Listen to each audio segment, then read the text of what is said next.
بسم الله إلين جنگ مقام إلين جاري المقام السنجارية. فقال أوي إنه كان لي ودنين نجار كديد لسانه دمغل مكو يتقرب نبالو وقلبه برن مكو أقرب خياري ولفظه كمول مكو شهد كلمبا موني جومري ينقو دينا دمدتنا وخبؤه كسودي مكو سمون كتوكي منقون باروجي فملت أونيمي لمجاورته سبي هد دامكو إلى محاورته يوتي دامكو واغتررت كوم تريمي بمكاشرته إسافقل مكو نيجي في معاشرته ورد دامكو واستهوتني ورتمي خضرة هتشدقل دمنته جند مكو لمنادمته بد دامكو وأغرتني ورتمي خدأته هم تقول سمته ما دمكو بمناسمته يادو تاودنا دامكو ونيادو دامكو فما زجته وين جلو نرمي مكو إندي أنا تعمدو أنه وند كانكو جارو وكديدو مكاسر تكو نيرادو فبان فيني أنه أقاب وند كو الليور كاسر هلوري وآنسته شو نرمي مكو ونغومون على إنه وند كانكو حبون كو جيدو موانس غوتيرو فظهر فيني أنه حباب وند كو مبدي موالس فيدوري وما لحته تفندر ما مكو ولا أعلم من أنه وند إن نقده سان ويتبول مكو ممن يفرح وجاءك بين weltor بفقده حتى يدو وآقرته جرد من مكو سانغر ولم أدري من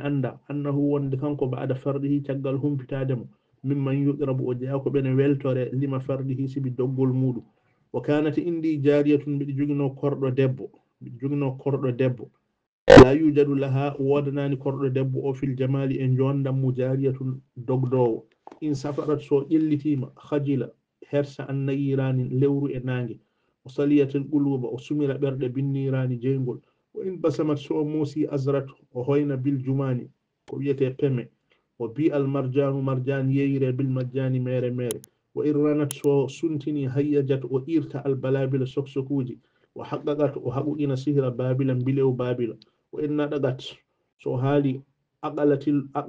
وتونغا لب حقل على حقل جم حقل واستنزلت العصمة وجبنا كديد من المعاقل واستنزلت وجبنا العصمة كديد من المعاقل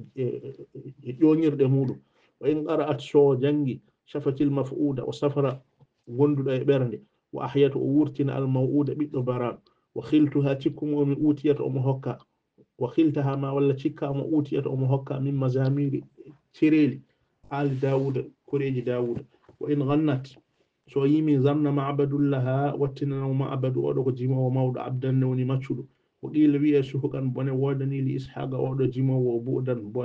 بني ودنيمو وإن زمرت سو ليتي أضحى زنام واتنا إن دهاتو مكودو زنيما كو جاسدو بعد أن كان شغال لأولاتينو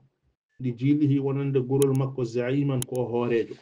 صلى الله وسلم وبارك على سيدنا محمد وآله وصحبه أجمعين.